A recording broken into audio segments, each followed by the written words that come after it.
Okay, I think I'm going to begin. Good afternoon, everybody. And it is the afternoon. It's exactly 12 noon. I am Bonnie Hagan, co-chair of the Westchester Jewish Council Greening Committee.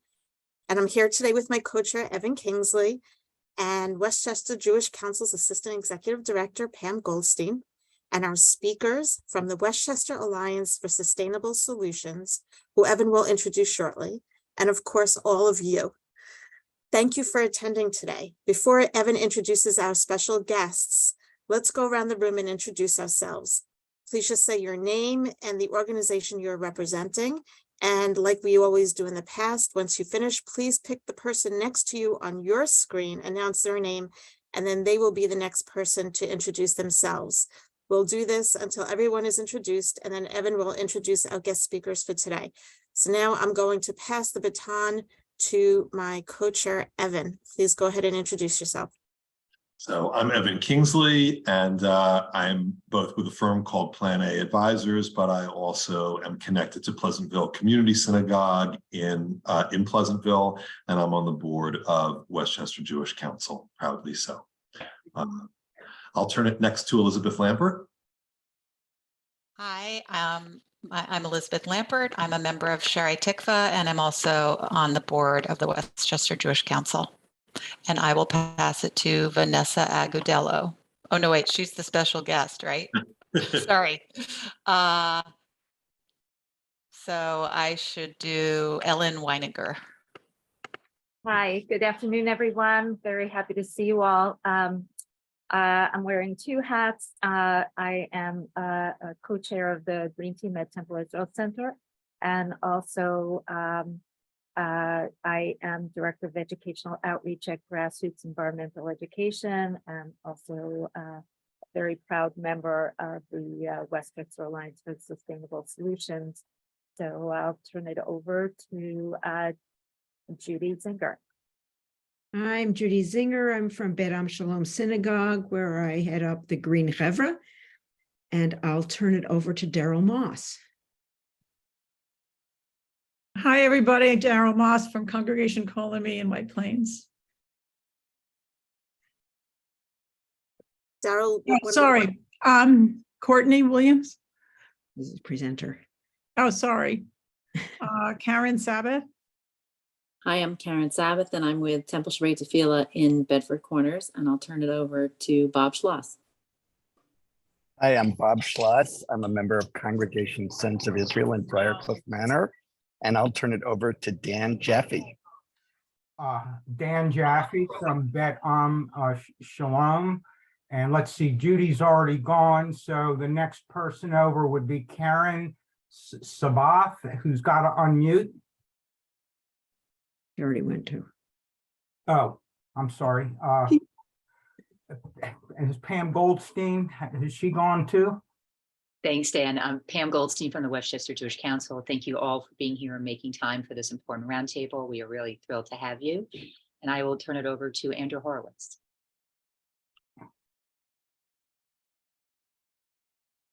Muted. Oh, Andrew, take yourself off mute.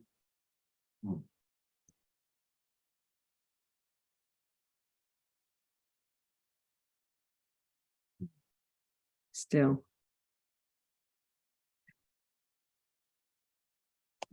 Andrew Horowitz. Okay, JHC Men's Club. Actually, I'm on my cell phone, so I don't see who the next person is. So if you could please do that for me. So I'll just go ahead and pick Gigi Zeller next. Gigi? I'm not well. I mean, I can barely talk. I have a very bad virus. But anyway, I'm with Westchester Jewish Council. Honored to be part of the council and honored to be part of this group. Thank you so much. Thanks, Gigi. And Rabbi Fryer, will you chime in next? Yes, I'm a member of Congregation Emmanuel of Westchester and chair of the board of Westchester Jewish Community Services. Awesome. Thank you very much, everybody. I don't think there's anyone that hasn't introduced themselves. So what I'll do is I'll turn it over to Evan. Thanks so much. This is the fourth and final in the series of learning sessions, lunch and learn sessions and meetings that we've had over the course of the year. I hope everybody has appreciated the format. Certainly appreciate the wonderful participation that we've had along the way. In each session, we've tried to share something new and helpful that also involves a set of action steps that we can all take personally and through our congregations. For our fourth and final program, we are honored to be joined by Dr. Courtney Williams and Vanessa Agudelo from the Westchester Alliance for Sustainable Solutions. Dr. Williams is the organization's founder and Vanessa Agudelo is its community organizer. We're going to hear from them about the impact of the Wheelabrator Westchester, which is the aging and heavily polluting incinerator in Peekskill that's fed by our trash. We'll explore the health and environmental impacts to Peekskill, which is a frontline environmental justice community.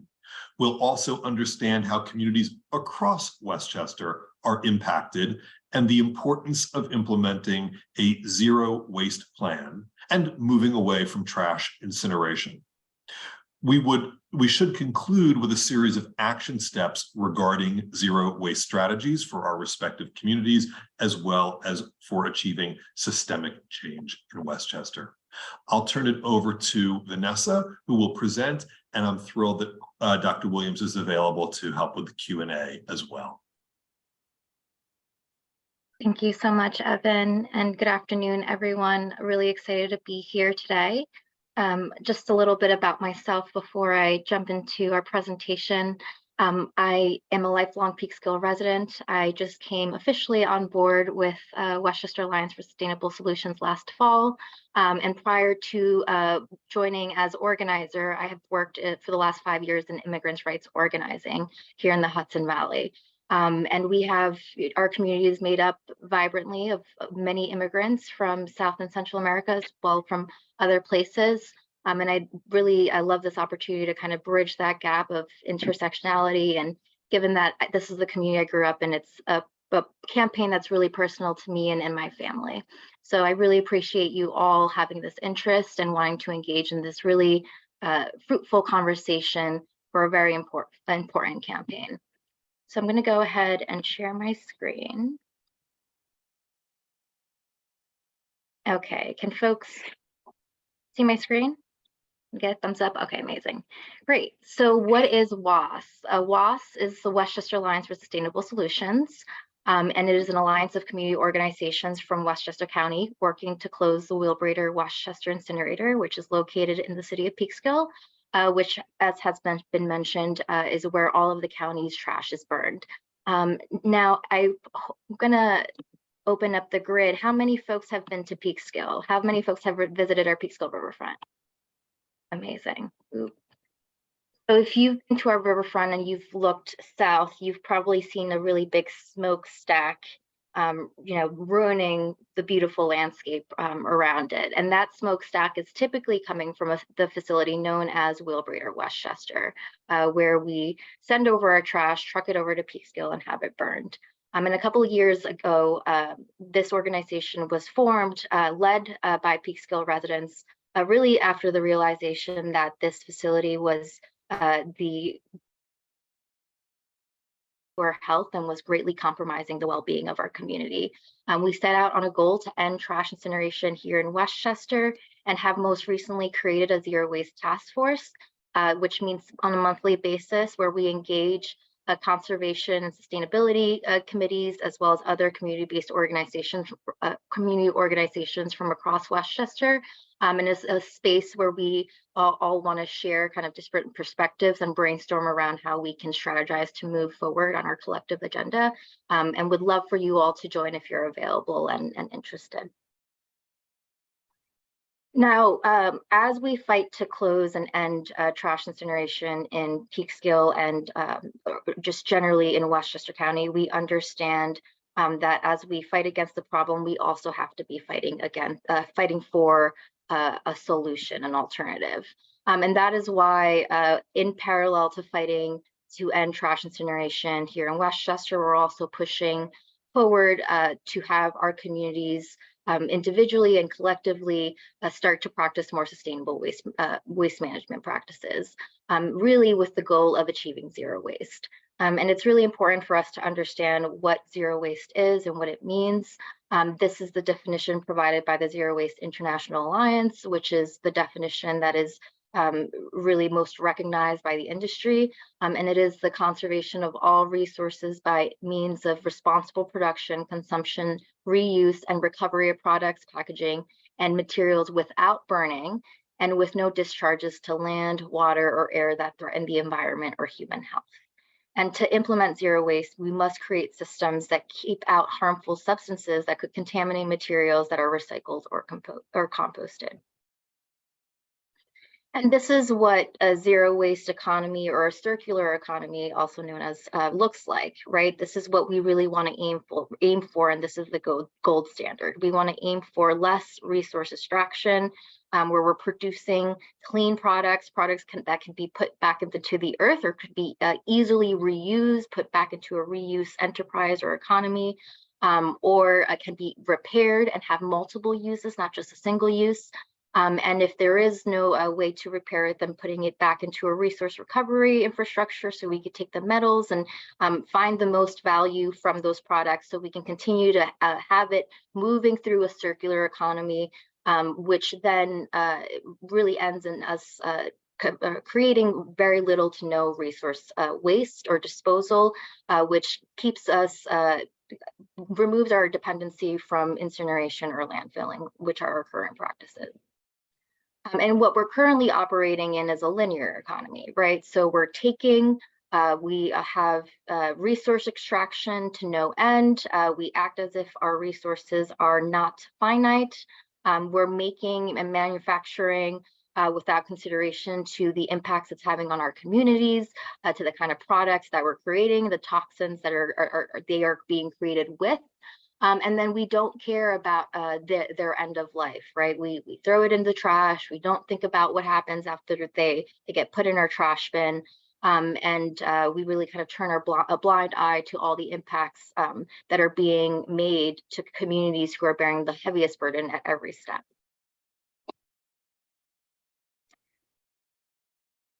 And that's where we're currently at, right? That is the status of our waste management system in Westchester and more broadly in New York State. But here, particularly in Westchester, all of your trash is coming, as mentioned before, to the city of Peekskill, but it's not the only trash that's coming to Peekskill. Peekskill is actually receiving trash from all over.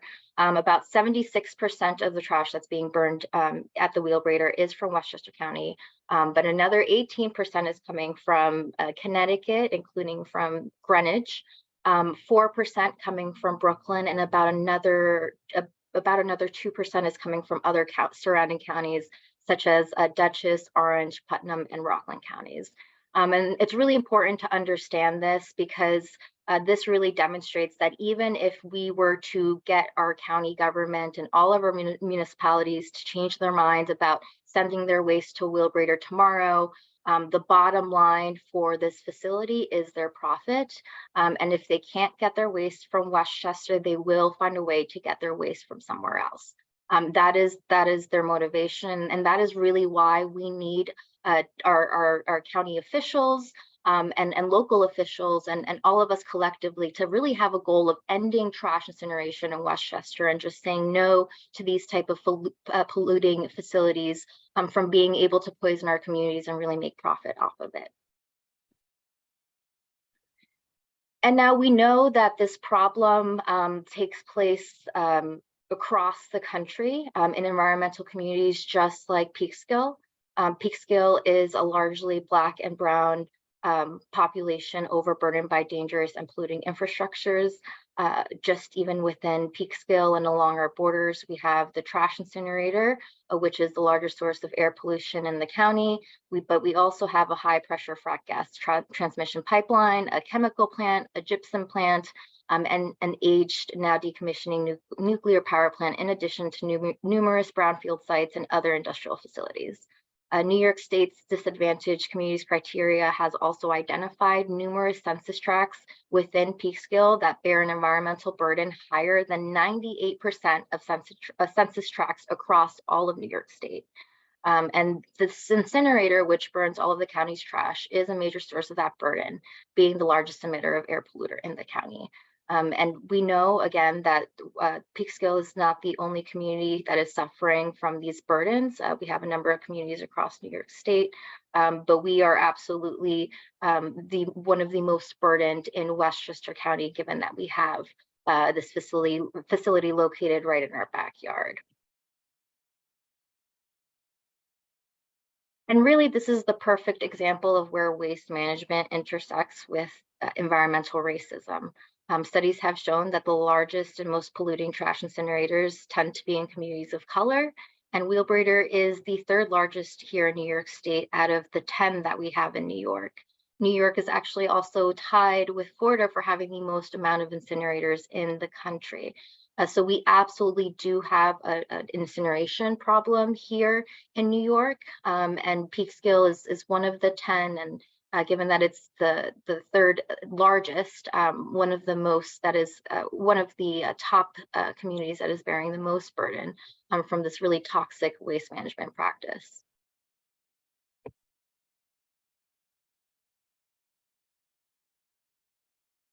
And we know that the science shows that garbage incineration is also the most dangerous and detrimental way to get rid of our waste. Here we have data that shows, based on a report from the US EPA, that shows that the Wheelbrader is releasing more pounds of health damaging air pollution than any other facility across the county. And this goes into greater detail. We're ranking, or I should say the Wheelbrader is ranking #1 in global warming air pollution, #1 in nitrogen oxides, which can contribute to asthma attacks, chronic respiratory disease, strokes, is also ranking #1 in sulfur dioxide, which contributes to heart diseases, as well as chronic respiratory diseases. So these are real problems that our community members are suffering with day to day. We know from our Peekskill health reports that Peekskill is ranking as having some of the highest rates of asthma, some of the highest rates of individuals who are suffering from cardiovascular disease, lung disease, as well as babies that are being born at low birth rates, more so than anywhere else in Westchester County. And on top of that, our incinerator is also, not only is it the worst way to get rid of your waste, it's also not an alternative to landfilling, because for every 100 tons that we burn, 70% of that becomes air pollution, but then 30% of that becomes toxic ash that then leaches into our groundwater and has to be then dumped into a landfill. In 2022, Wheelbrader burned 659,116 tons of waste in Peekskill and produced 152,613 tons of toxic ash. In its lifetime, Wheelbrader has generated over 7 million tons of toxic ash. Back when Wheelbrader was first built, we had our solution for disposing of this toxic ash was creating a frit pit over by Sprout Brook, where right now there's about 4 million tons of toxic ash sitting right next to a ball field, a park, and for children, and a dog park. It's completely towering over this park, and the park is pretty sizable. It's got about 2 or 3 baseball fields. These parks are heavily trafficked. Baseball fields have lights because they have games that go into the night. And the frit pit itself is probably a dozen times larger than the entirety of the park. So it's extremely large. It had to be capped, and now the ash is being sent to a mega ash dump in Putnam, Connecticut, where residents are there resisting this, have been resisting this landfill for many decades, including a massive expansion that is currently being permitted. And of course, we have to consider that trucks are carrying this ash past our downtown Peekskill to get it to Connecticut, as well as all those communities along the way.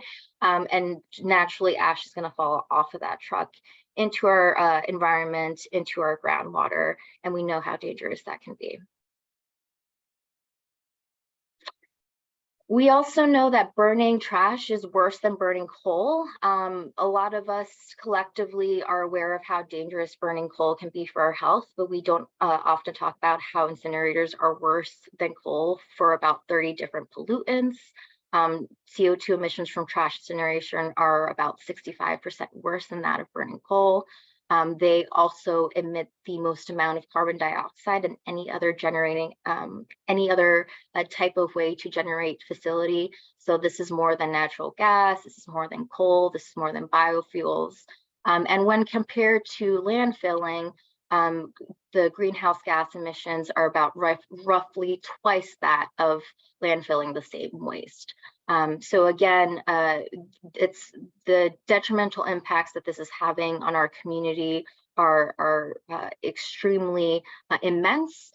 We know that our Peekskill residents are burning these emissions and they have been suffering from those health consequences. And we know that these impacts are not just stopping at the border of the city of Peekskill, right? And this is really just highlighted by the fact that Peekskill, or that Westchester County has been receiving a failing grade of F for their air quality from the American Lung Association for quite some time. So we have to really do something about stopping this to make sure that our future doesn't continue to go up in smoke.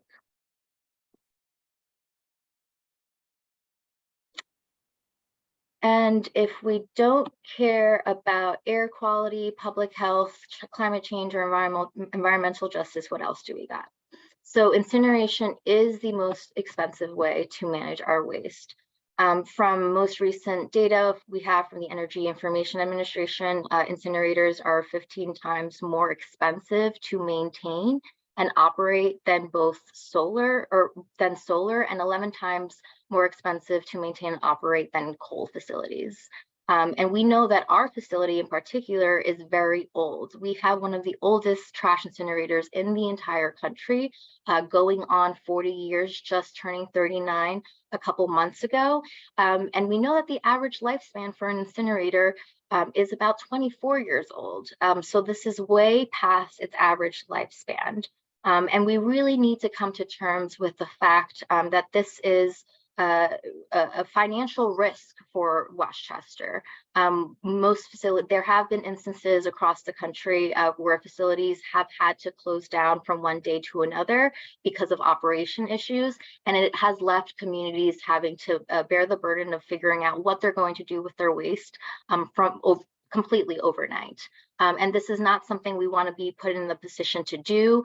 This is something our leaders really need to plan for, to be able to ensure that we're deterring that outcome.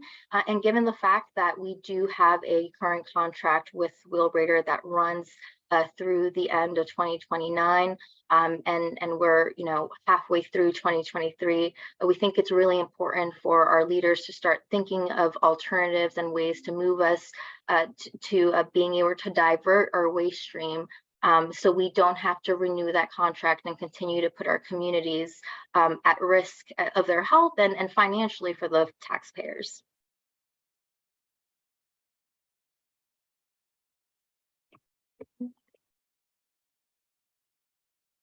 So the bottom line is that trash incineration is not green, it's not clean, it's not sustainable, it's harming Peekskill residents, and it's adding to Westchester County's poor air quality. So why do we keep doing it? Is burning trash really the only option?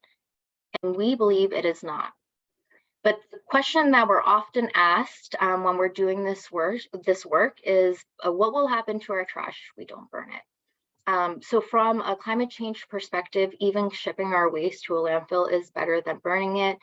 This has been a strategy that's actually being used by a number of other communities, including Montgomery County in Maryland. They're looking for ways to divert their trash to landfills as opposed to their incinerator because they do consider that a public health emergency.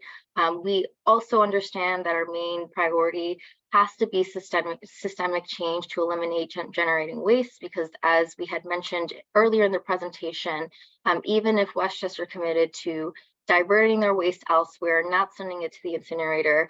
Wheelbrader is a for-profit corporation that is going to look for other ways to bring in their waste from outside of Westchester.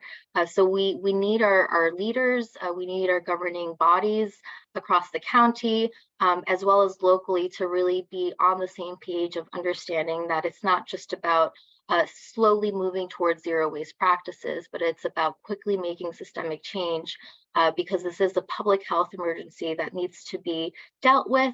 We need to find ways in which we can shield our current communities that are bearing the heaviest burden.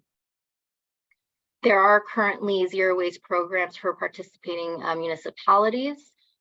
This includes the Zero Waste Pledge, WAS has a Zero Waste Pledge that gives a bit more information about ways in which your community can get involved with a food scraps program, if that's something your community isn't already tapped into through the county, but we'll talk a little bit about that later. And then we need to remember that it's not the sole responsibility of Peekskill to solve the county's waste problem, right?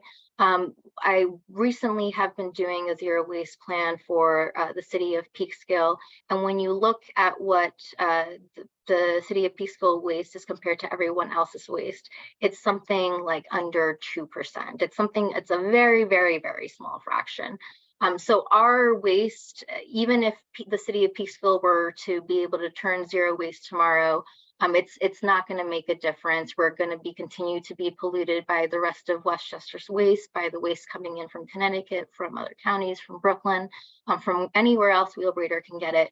And we really need to stand together to make that systemic change, to ensure that we really push for more sustainable waste practices, and start paving the road towards zero waste now before it gets too late.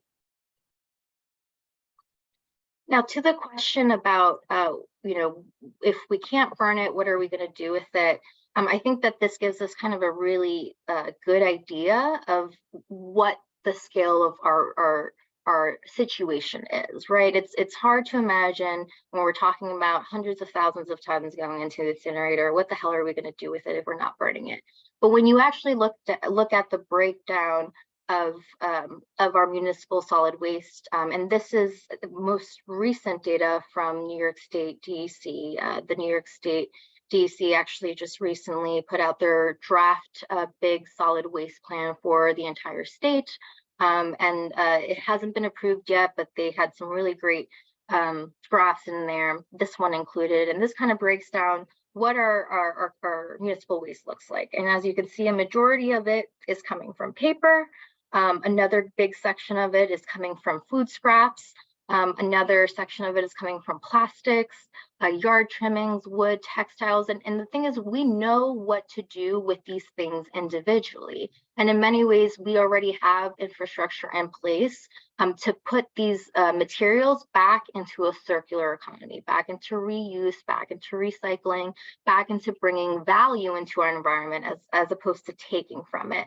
And a good example of practices that can be changed to divert our waste is, one of the things that I've learned recently doing, kind of looking into the data for Peekskill specifically, is that I learned that paper and cardboard is being collected on a every other week basis as compared to the rest of Commingle, which is like recycling, plastics, everything outside of paper and newspaper, essentially.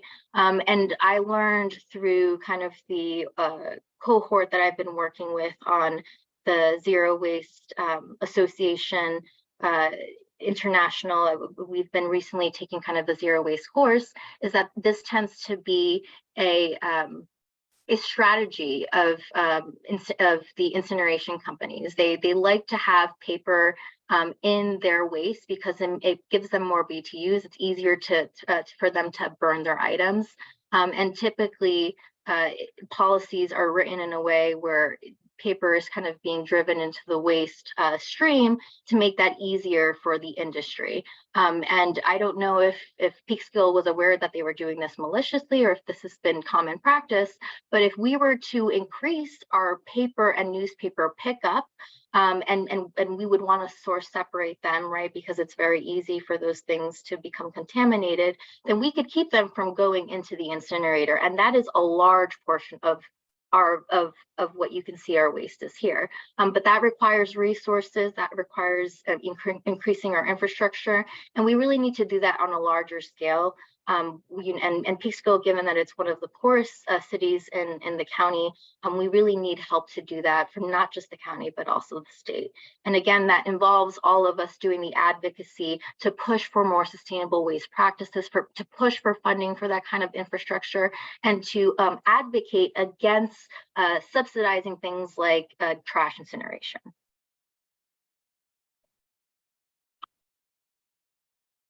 So here are kind of our solution, how we change our waste system. So we kind of broke it out into 3 steps. And this really is being guided by the strategy that we've been deploying here at WAS. Step 1 is really sounding the alarm, right? We recognize the harm and the detrimental impacts that the incinerator is causing on Peekskill and those surrounding communities. And we need to, and we are in the process of educating community organizations such as yours, as well as other organizations across the county, meeting with our leaders on the county level, as well as on the state level. But really, our main strategy has been on the county level.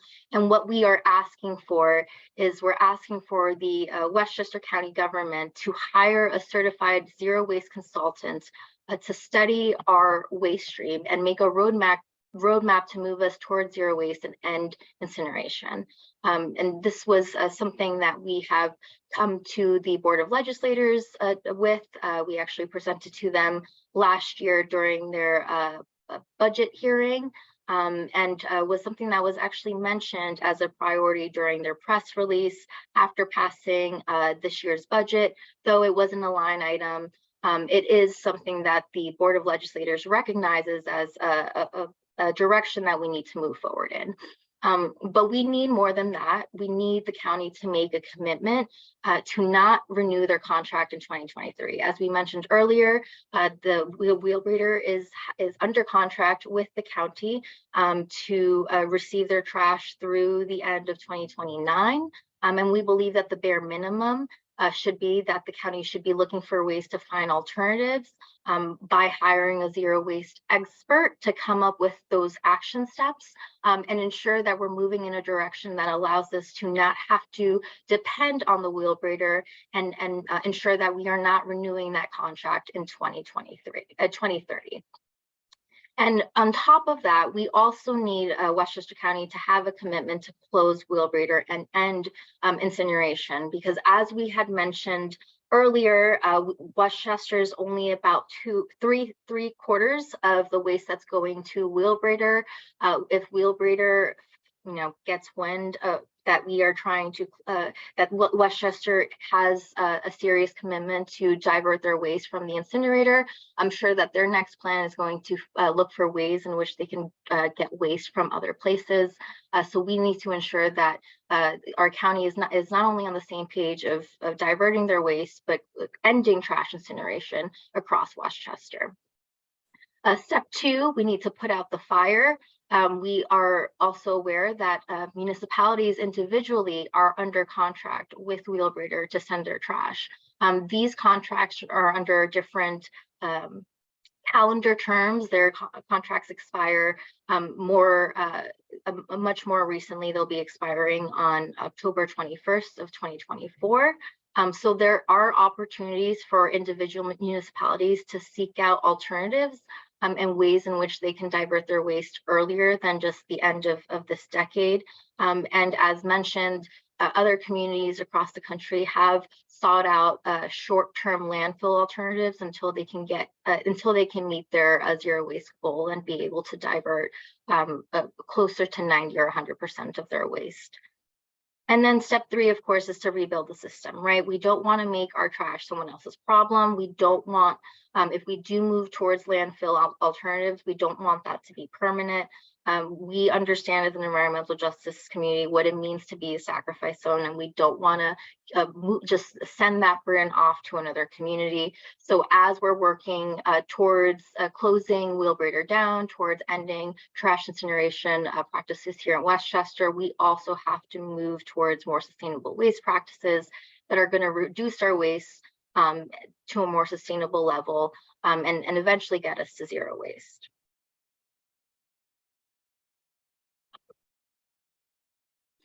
Remember the 3 Ps. So we really hope that you will be taking away kind of these main, I should say, top line kind of points of why the work that we're doing is so important. And it's really because the incinerator is for one harming people. We know that the Wheelbrader is the largest industrial air polluter in the county, and that Westchester is getting a failing grade for their air quality from the American Lung Association because of this. And that Peekskill residents do have increased rates of heart problems associated with air pollution, some of the highest rates of asthma across the county. We also know that emissions from Wheelbrader are contributing to climate change and is harming our planet. Wheelbrader is the largest industrial source of greenhouse gas emissions in Westchester. And of course, we have to remember that the incinerator is also the most expensive way to manage our waste. And it can harm our pocketbook. And when I talk about our pocketbook, I talk about the county's pocketbook, which is essentially our tax dollars. The Wheelbrader is ancient. If it fails, we will be on the hook for expensive repairs and the cost of disposing of 2,250 tons of waste a day. So now some action steps. There are some ways in which you can get involved. We currently do have and in fact, I will invite my colleagues Courtney or Ellen to share these links in the chat while I'm going over them. And I'm sorry, I didn't have the chat open, so I didn't see if there were any questions. But one of the ways that you can get involved is by signing our individual petition. This is a petition that we'll be sending an email to the county executive as well as the county board of legislators on your behalf, letting them know that you support our effort to have the county hire a zero waste consultant to come up with that roadmap to get us off incineration and closer to zero waste. And then we, more importantly, we have a sign-on letter that we have started to circulate to the Board of Legislators as well as to the county executive. This letter is actually an organizational letter. So we are looking for environmental organizations, community-based organizations. We've actually recently opened it up more broadly, are asking for support from businesses, religious institutions to sign on to our more public letter to request for this RFP request for a zero waste consultant to come up with a plan. And currently we do have over 50 organizations signed on with close to, I think, a handful of elected officials who have individually signed on themselves, including 2 mayors from Westchester County. And then additionally, you are invited to join our Zero Waste Task Force meetings. These are meetings that we just recently launched this year. So just this past January, they have been recorded. So we're happy to share those recordings with you if you'd like to watch them as well. But these are spaces where we bring environmental based communities, community-based communities, or I should say organizations together to talk about ways in which we can move forward our collective agenda, ways in which we can learn from each other about our sustainable waste practices that we are looking to deploy in our individual communities, and then really come together so we can end trash incineration here in Westchester, and really start the movement to end it in New York State, because as mentioned, we do have a trash incineration problem more broadly in New York that does need to be accounted for. And then, of course, there are ways in which you can individually take action outside of WASH, but I shouldn't say outside of WASH, but more individually within your, whether it's your sustainability commissions or councils, or whether it's talking to your local government officials. But we do have a Westchester Food Scraps Composting Pledge, where we ask you to take a pledge to commit to getting your community onto the food scraps program that is currently being offered by Westchester County. One of the programs we'd love to see the county expand on is their food scraps carding program. Your local municipalities can opt into this option, where it would be the responsibility of your community to provide a drop-off site for your food scraps, and then the county would offer the resources, the carting to come pick up those food scraps and then bring it over to another facility for them to be processed. And with that, I will stop sharing my screen and open it up for questions. Oop. There we go. Vanessa, thank you so much. That was tremendously informative and really well presented. Really appreciate it. I know that there are several questions already in the chat, so I'd like to open it up. I think Judy Zinger, yours, I'll call on you first because I believe that you had a question about the relative impact of methane from the wheelabrator versus landfill. Go ahead, Judy. Yeah, that was just what are the comparative amounts of methane? Does incineration produce methane? I mean, that's a big problem with landfill, I know. Yes, so the incinerator does produce methane, and let me see, I'm looking at the numbers. And of our, let's see, 1, 2, 3, 4, 5, 6, 7, 8, 9 Title V emitters. So Title V permits are the air permits that major emitters of air pollution need to get to operate from the DEC. Wheelabrator emits over 500,000 tons of methane. The next biggest methane emitter in the county is the American Sugar Refining Company in Yonkers. That emits 3,500 tons of methane. So it is pumping out 500,000 tons a year in methane alone. And so we all know methane is quote unquote natural gas, right? And it's a much more potent greenhouse gas than CO2. And so that's why, Judy, I said I'd answer this verbally, because the big problem with methane emissions from landfills is organic matter decomposing in anaerobic conditions because it's buried there. And so, yeah, you can get a lot of methane from landfills if you're burying food waste and yard waste and stuff.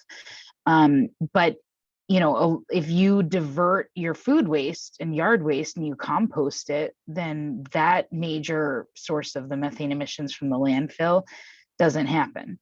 And then the landfill is much better. And I think, you know, to give you an idea of just how bad incineration is, like we truck all the garbage from all across the county to get it to the wheelabrator. But even if we say like decided to send it to a landfill like 200 miles away and we had all those trucks drive 200 miles to drop it, that the emissions from those vehicles would still be virtually inconsequential compared to the amount of emissions from the incinerators. So like just to give you an idea of how much it is. And WAS and EJN are working with the EPA on the federal level because the EPA years ago put out a one-liner saying that it was better to incinerate than to landfill. And the industry has really clung to that one-liner. But when, you know, we've done a deeper dive and really questioned EPA, they don't have the data to back it up.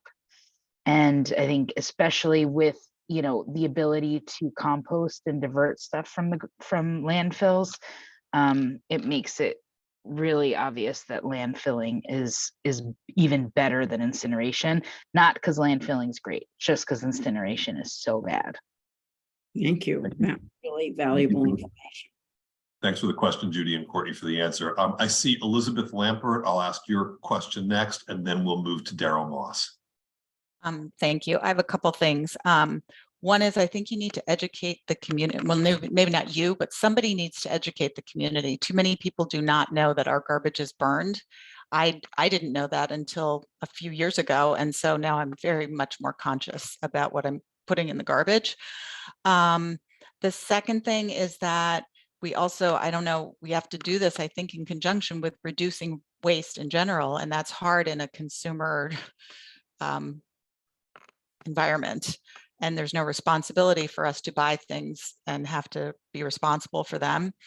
And the last thing I'll say is we need more support for getting rid of some of the things that could be taken to recovery. I just moved from one house to another, and I spent hours and hours of being diligent about every little piece of things. And it's so hard to find places like, where can you take down so it can be reused?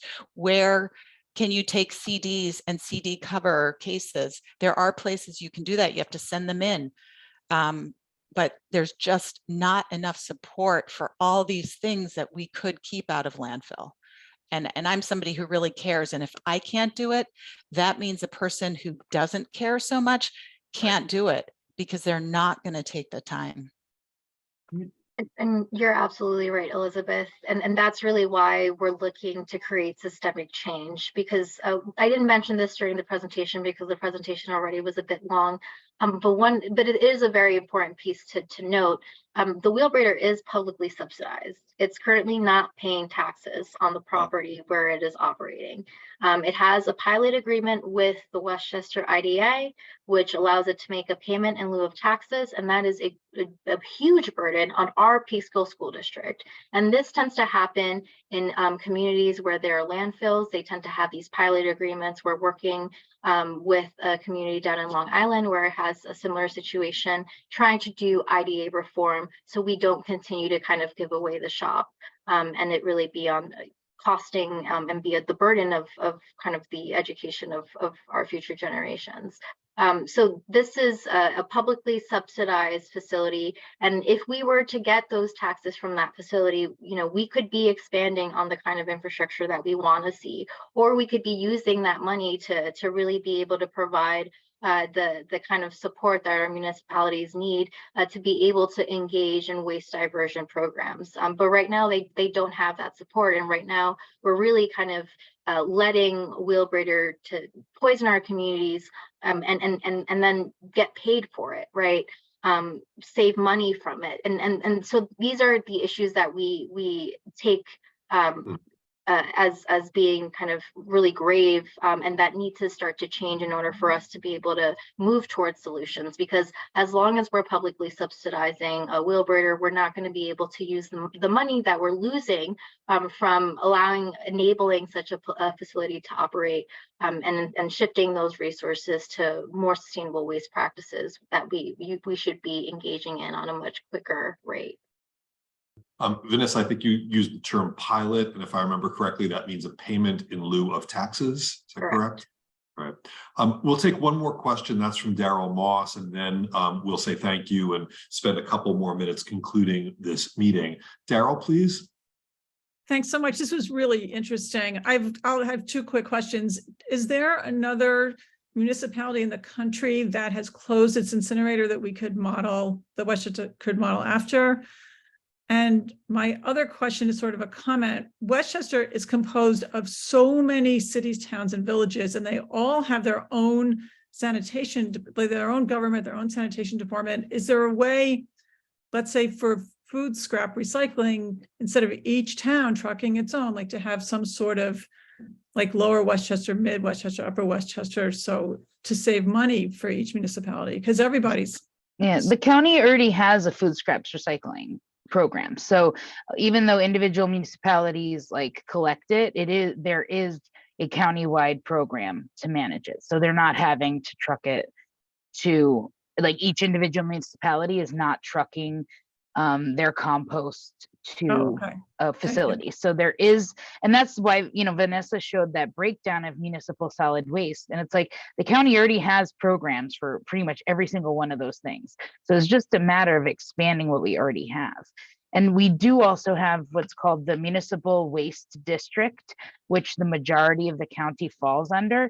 So while each municipality does have like their own garbage trucks or waste hauler, they take it to a transfer station or a MRF, materials recovery center facility that's run by the county. And so, you know, it is, we do already kind of, the county already has a structure in place to kind of make us all our municipalities be working together. It's just that our Department of Environmental Facilities really kind of drank the Kool-Aid that incineration is the way to go. And they have been not looking ahead and just assuming that this 40-year-old incinerator is going to last forever and they don't need to really get us down to zero waste. And then the other, I think in our sign-on letter for the zero waste plan, it mentions Montgomery County, right, Vanessa?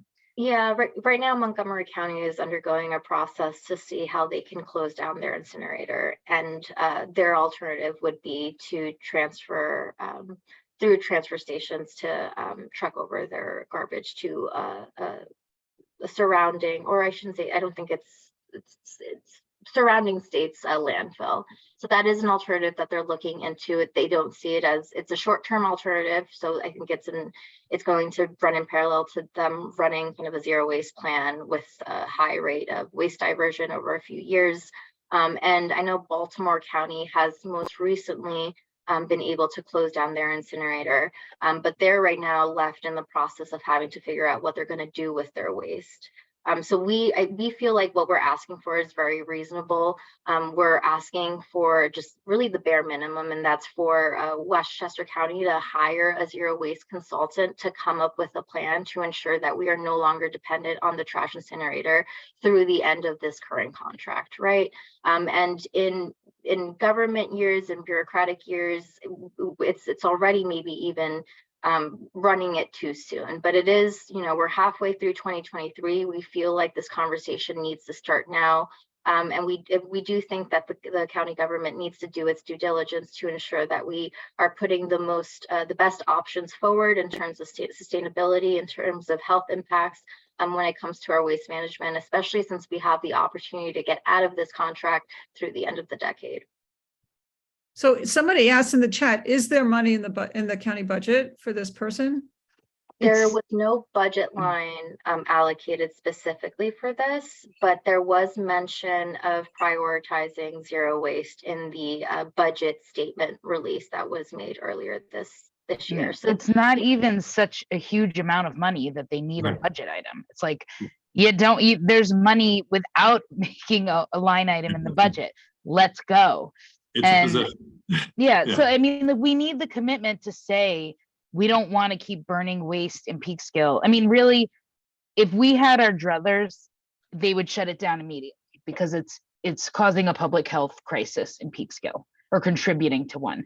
Within just a couple miles, we have 3 of those Title V emitters. We have the nuclear plant, we have a massive gas transmission pipeline, and we have the county sewage treatment plant. So we are already really dumped on, but Wheelabrator's making it worse. So we would love it if they would just say, you know what, we're done harming the people of Peekskill. We're going to close this incinerator and then rapidly divert to a landfill while we got our act together to move to zero waste. But in lieu of that, we know this contract is going to end. We know this incinerator cannot last forever. And we know people are being harmed. So let's look ahead, stop kicking the can down the road, and put in place the solution so that we don't need to suddenly ship all our trash to other communities and dump it on them. We can, compost it, recycle it, stop making it, etc. But the commitment needs to be there that we want to be off the incinerator. And that's where the county is really not budging very much. Because I think they like talking about zero waste, but like actually doing the work and making the commitment to getting there is where we need people's support. So, your congregations and organizations can sign on to our organizational letter. You can ask your elected officials. Actually, we should drop the template for the elected official ask in the chat. We kind of drafted one. So if you wanted to write to your electeds and ask them to sign your municipality on, they could do that. You could sign on as individuals. And we do have these monthly zero waste task force meetings. We keep them to 1 hour and always with action items.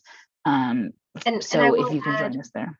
Yeah, just to continue on that, I will add that I was hoping to kind of get into some of the other work that we're doing on other levels of government, because our strategies do expand just far past local and county.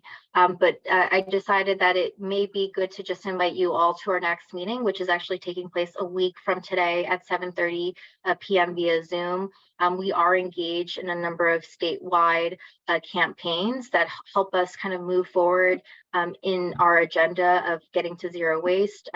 Myself and Ellen were actually just in Albany yesterday, really pushing for a plastic packaging reduction and recycling act and the Bigger Better Bottle Bill, which we will be having Alexis from the Beyond Plastics campaign actually talk more about, and we'll be giving you all action items on how you can get engaged. And we're also heavily engaged with our New York Renews campaign, who's pushing the Climate Jobs and Justice package on the state level. There's really a great fund that would provide equitable funding for environmental communities or environmental justice communities along the lines of ensuring that we're keeping the goals of the CLCPA. We're going to have someone from the New York Renews Coalition also speak more about that package and ways in which you can all get tapped in. And this is really kind of a perfect time to get tapped into state work, because we only have a month left in the state legislature, which means that all the laws that are going to get passed this year need to get passed in the next couple of weeks. So to the extent that you can all plug in to call your state reps and make sure that they're doing the right thing on the environment, we'd all love to have you join WAS in that regard. Vanessa and Courtney, thank you so much. We have just 3 minutes remaining in our meeting because we too keep them to an hour. It sounds like there's at least one, if not several, additional topics that we could cover next year, in addition to the one that you really beautifully covered today. To everybody who's part of the Greening Committee Council, you'll get an email from us with the links that you see in the chat. Pam is capturing them, and Bonnie and I will write you a note with those. Bonnie, I'll turn it back to you. Sure. Thank you so much, Vanessa and Courtney. I think everyone on the call can all agree that Tikkun Olam is a large part of who we are. And we know that taking care of our planet and our neighborhoods and our neighbors is the ethical way. And I hope you all feel more inspired by everything that Vanessa and Courtney shared with us, more inspired to take action based on what we heard from Vanessa and Courtney today. And I also want to thank Ellen Weininger for helping to coordinate today's presentation. Thank you very much, Ellen, for introducing us to Vanessa and Courtney. To echo what Evan had said earlier, this is our last meeting of the year, and we'll be putting together the agenda for next year. So for those of you who filled out the greening checklist and submitted it to us earlier in the year or last year, please take a look at it again and let us know if anything has changed. And if you haven't filled out the greening checklist, please fill it out and send it in to us. You can find it on the WJC Greening website. We use these checklists to gauge interest in the various aspects of sustainability, and we'll plan our agenda for next year based on it. So please keep in mind to do that. Thank you very much, everyone. And thank you to Pam. And happy Lag BaOmer, everybody. Yes. Take care. See you in the fall. Thank you. Bye-bye.